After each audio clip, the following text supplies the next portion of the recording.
तालियां बजाइए। पाकिस्तान पाकिस्तान फ्लेमिंगो से छोटे बच्चे को बुलाएंगे।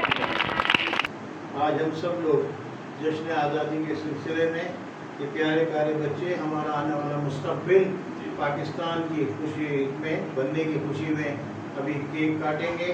और मैं शुक्रगुजार हूँ विलायत साहब का, उनके घर वालों का, सबका, कि जिन्होंने इतने कम अरसे में बहुत ही छोटी सी तकरीब को मुनक़िद किया।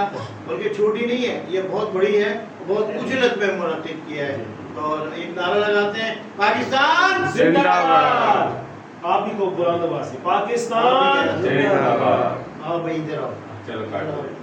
ये लो बेटा, देखिए जी, ये पाकिस्तान के लिबास में हाँ जी। कौमी उसमें, और ये जरा केक काट रहे हैं। आप आ जाइए आप भी।